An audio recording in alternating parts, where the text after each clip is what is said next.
Hi everyone, Carter Krishnaiyer here for Beyond the 90. I want to thank everybody for their well wishes about my cat Daisy, who's made frequent appearances on our videos. You know her better than you've known my other pets through the years because of her.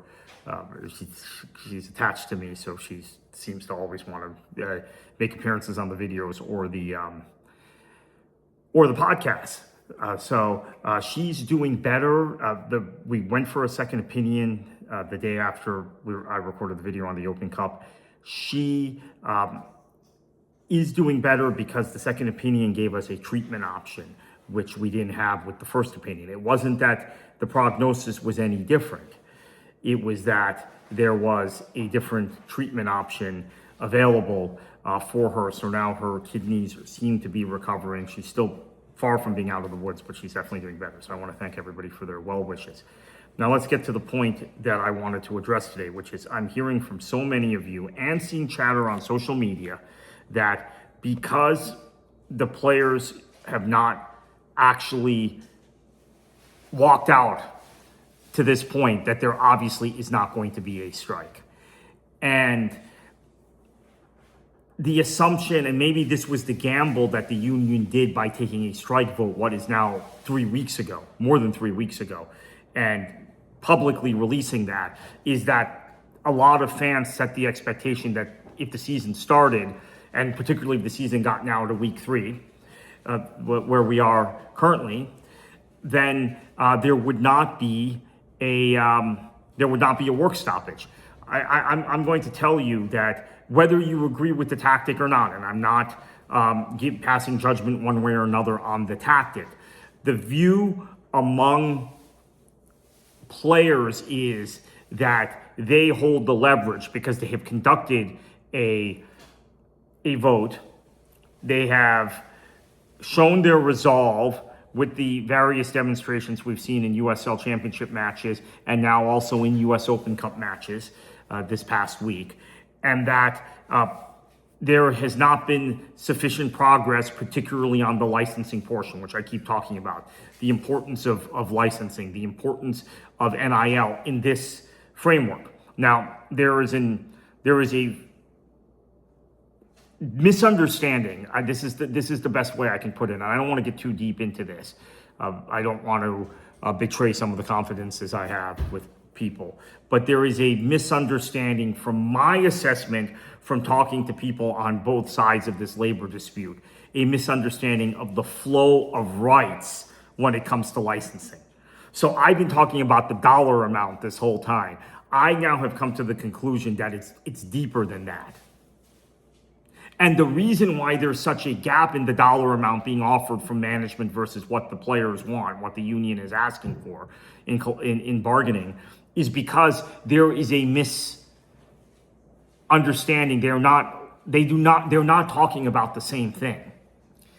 And my view, based on how let me walk this back a minute, because I have to be, and maybe this is where I need to do a little better myself. Because I don't watch the NFL. I don't know anything about the NFL. I haven't watched the Super Bowl in 15 years. I don't watch the NBA, even though I am a basketball fan. I do not watch the NBA. I just have lost interest in it. I've watched when the Miami Heat have gone deep in the playoffs. I've watched it. Okay, that's probably it. I don't watch Major League Baseball anymore, even though I was at one time a Marlins season ticket holder. I've never watched the NHL, never really watched the NHL. So I don't know what goes on in American pro sports, but I am a college sports. College sports is part of my culture.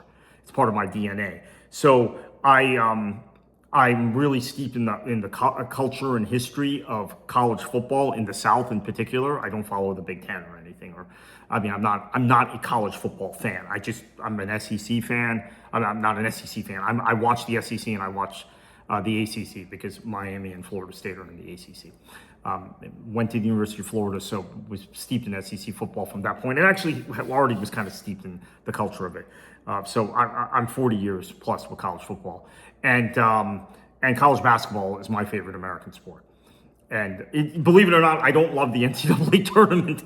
I love conference season in college basketball. I love January, February, and then the conference tournaments. That's kind of my season. So I understand what's happened in the NIL space in college sports. And because of that, I'm seeing the players' side of the licensing dispute in that, okay, I understand how the flow of rights works in college athletics and what has been affirmed legally in terms of that. Now, at the same time, it's kind of different when you have a collective bargaining process and you have a recognized players union. They don't have that stuff in college sports. I think college sports probably needs a CBA at some point. And you have player contracts. So perhaps that changes things. I'm not convinced it does, but perhaps that changes things. But what I do want to state here is I do think that this is why we have some variance in the number. This is not something I realized until recently, really the last 10 days. I began to pick up on it last week. There is a huge gap in the number between what the players are asking and what they asked initially. Their ask was off the charts initially. Now they've come down. They've come down a lot. And what HQ and the owners are offering. And in fact, their offer started at $25,000. So they've come up a bit. The players started 1 point something million, and then gradually have come down to 625. So I thought, why is there this huge variance? Well, now I realize why their huge variance is taking place. They're not seeing this the same way. And who are caught in the middle here? The clubs. So the grant of rights and players having control of their own economic rights is a really important subject right now. And it's a legal, I don't want to say it's a legal gray area, but it kind of is. It's an evolving space legally. So basically, if you don't think the player actually controls their own economic right, name, image, and likeness, except in specific cases that don't correspond directly to the pitch or the field of play or promotions related to the league or to clubs or to sponsors, then you would perhaps side with management. If you believe the players control their economic rights straight through name, image, likeness, then you side with the USL players. Again, I have not studied American professional sports enough to give a firm judgment on this. As I said before, I have not watched an NFL game in at least 15 years. I can't tell you the last Super Bowl I watched. I think someone told me that knows me the last Super Bowl I watched was when the Bears played the Colts, and I looked it up, and that was 2007. So it's been basically 20 years on that. And I don't watch the NBA regularly, as I said, unless the Heat go deep in the playoffs. Baseball, hockey, I don't watch. But I do know the college sports space really well. And the NIL, what has happened with name, image, likeness, licensing, economic rights, all of that in the college game, in the college sports space, is sort of, I think, the mirror of what the players are asking. Now, do they have... There's this cottage industry of licensing and name, image, and likeness attorneys. I know a few of them, actually. Again, because I'm so kind of steeped in college sports, that have popped up. Even here in where I am in the state of Florida. Some of you might know, some people who are directly related to this sport, to the sport of soccer, who are known in this space that are doing NIL stuff for colleges and universities and are doing deals. So it is an emerging space. And I think where the players are is, even if you don't necessarily agree with the flow of rights they're laying out, they can't sign away that with a bad group licensing agreement for the next 7 years or however long the CBA runs.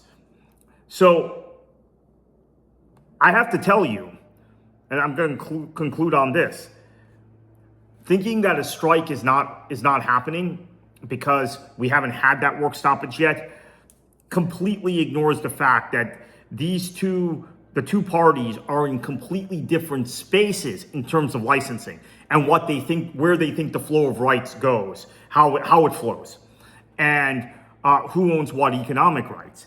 And if that does not, if they don't get in sync on that, there will be a work stoppage. I can almost guarantee it. This is something that I did not recognize again until the last 2 weeks or last 10 days, that there was this much of a variance in what they actually think licensing entails from the management piece versus the player piece. And because of that, I'm not terribly optimistic. The dollar amount is the dollar amount. We've talked about that a lot. Well, now we know why the dollar amounts are so different. They're talking about two completely different things. And because they're talking about two different things, the dollar amounts are not, there's not going to be a meet in the middle point. Because if you're fundamentally viewing this as ownership and management differently than the players association is, the players union, and each individual USL player who wants some compensation for what they believe are their economic rights or their name and likeness. Okay, their economic rights are via the player contract, which again goes back to kind of the whole misunderstanding here. Then I think we're a long way off. Even if they meet on wages, even if they meet on healthcare, even if they meet on training facilities, even if they meet on travel, even if they meet on meals, all of these have been at issue, right? Meals, travel, all of that good stuff, which as people would assume. But then there's this name, image, and likeness stuff that is a new space for so many people. It's something I've had a hard time getting my head around in college sports. And yeah, I think it's just the variance is huge.